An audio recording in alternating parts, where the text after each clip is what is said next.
मृत्यु पूर्व सती जी ने भगवान हरि से यह वर मांगा था कि मेरा प्रत्येक जन्म में मेरा अनुराग शिव जी के चरणों में रहे। इसी कारण से उन्होंने हिमवान के घर जाकर पार्वती जी का शरीर पाकर पुनः जन्म लिया। हिमाचल में पार्वती जी के जन्म होने पर समस्त सिद्धियां एवं संपत्तियां वहां छा गई। मुनियों ने जहां तहां आश्रम बना लिए और मणियों की खानें प्रकट हो गई। दक्ष के बाद सती ने हिमालय के राजा हिमवान और रानी मैनावती के यहाँ जन्म लिया। मैनावती और हिमवान को कोई कन्या नहीं थी तो उन्होंने आदिशक्ति की प्रार्थना की। आदिशक्ति माता सती ने उन्हें उनके यहाँ कन्या के रूप में जन्म लेने का वरदान दिया। दोनों ने उस कन्या का नाम रखा पार्वती। पार्वती अर्थात पर्वतों की रानी। इन्हीं को गिरिजा, शैलपुत्री और पहाड़ों वाली रानी कहा जाता है। पर्वतराज हिमालय के गृह में देवी आदि शक्ति प्रकृति ने पुनः जन्म धारण किया। छठे दिन षष्ठी पूजन कर 10वें दिन उनका नाम पार्वती रखा गया। इस प्रकार त्रिजगन माता परा प्रकृति ने हिमालयराज की पत्नी मैना के गर्भ से जन्म धारण कर उनके गृह में रहने लगी। बाल्य लीलाएं करते हुए पार्वती हिमालयराज के गृह में बड़ी होने लगी। उनका मुखमंडल बड़ा ही मनोरम था, जिसे देखकर हिमालयराज तथा मैना मुग्ध होते थे। देवर्षि नारद को जब ज्ञात हुआ कि देवी आदि शक्ति प्रकृति ने हिमालय के गृह में जन्म धारण किया है, वे उनके दर्शनों हेतु हिमवान के गृह में गए। हिमालयराज ने उनका नाना प्रकार से आदर सत्कार किया। तत्पश्चात सुखपूर्वक बैठाकर उन्होंने पार्वती के भविष्य के बारे में पूछा। नारद जी ने उन्हें कहा, आपके पुत्री के हाथ में उत्तम लक्षण विद्यमान है, केवल एक रेखा ही विलक्षण है। उसका फल यह रहेगा, इसे ऐसा पति प्राप्त होगा जो महान योगी, नंगधड़ंग रहने वाला तथा निष्काम होगा। न ही उसके माँ बाप का कोई अतापता होगा और न ही उसे मान सम्मान का कोई ख्याल रहेगा एवं वह सर्वदा ही अमंगल वेश धारण करेगा। देवर्षि नारद के इस प्रकार वचनों को सुनकर मैना हिमालय दोनों बहुत दुखित हुए, परंतु पार्वती यह सुनकर मन ही मन बहुत हर्ष से खिल उठी। हिमवान ने नारद जी से कहा, आपके भविष्यवाणी से मुझे बहुत दुख हुआ है। ऐसा कोई उपाय बताएं जिससे मैं अपनी पुत्री को इस विषाद योग से बचा सकूं। नारद जी ने कहा, मैंने जैसे वर के बारे में बताया है वैसे केवल भगवान शिव ही है। वे सर्वसमर्थ होते हुए भी लीला हेतु अनेक रूप धारण करते हैं। तुम अपनी कन्या का दान भगवान शिव को कर देना। वे सबके ईश्वर, सेव्य, निर्विकार, सामर्थ्यशाली और अविनाशी है। पार्वती भगवान शिव की शिवा होगी एवं सर्वदा उनके अनुकूल होगी। वे दोनों शिव पार्वती अर्धनारीश्वर रूप में विख्यात होंगे। आपकी यह पुत्री तपस्या के प्रभाव से सर्वेश्वर शिव को संतुष्ट कर उनके शरीर के आधे भाग को अपने अधिकार में कर लेंगी। भगवान शिव इनके अलावा किसी और से विवाह नहीं करेंगे। इन्हें देवताओं के कार्य पूर्ण करने हैं।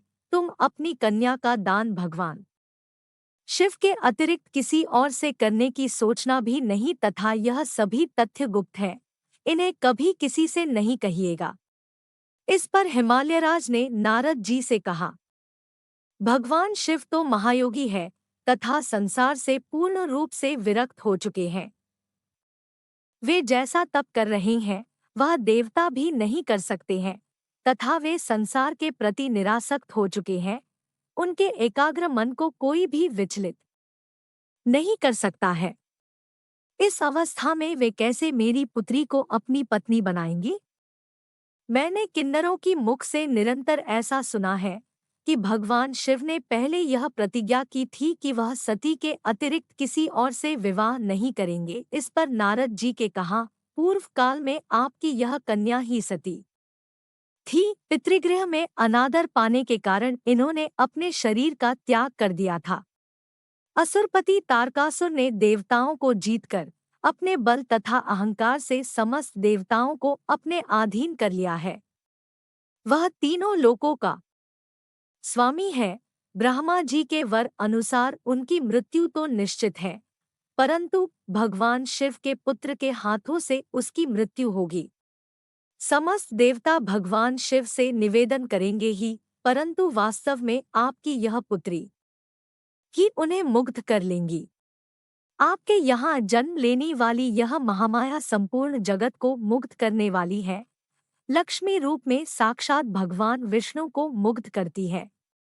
भगवान शिव भी शीघ्र ही अपनी वर्तमान योग समाधि का त्याग कर देंगे। इस प्रकार हिमालयराज को सांत्वना देकर तथा पार्वती के दर्शन कर नारद मुनि चले गए। नारद जी के गमन पश्चात मैना ने हिमालय से कहा, नारद जी ने जो कुछ कहा है मैं उसे अच्छी तरह नहीं समझ पाई हूँ। आप कन्या का विवाह किसी सुंदर वर के साथ कर दीजिए। गिरिजा पार्वती का वर कुलीन और संपन्न होना चाहिए। मेरी पुत्री मुझे प्राणों से भी प्रिय है। आप कुछ ऐसा कीजिए जिससे वह सुखी और प्रसन्न रहें। इस कारण मैना नाना प्रकार से विलाप करने लगी। हिमालयराज ने अपनी पत्नी को समझाया, मुनियों की बात कभी झूठी नहीं हो सकती है। तुम पुत्री को यह शिक्षा दो कि वह भक्तिपूर्वक सुस्थिर चित्त से भगवान शिव हेतु तपस्या करे।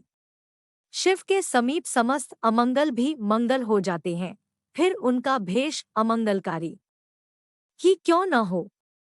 पार्वती की 8 वर्ष की आयु होने पर भगवान शिव को सती के पुनः जन्म धारण करने का समाचार प्राप्त हुआ।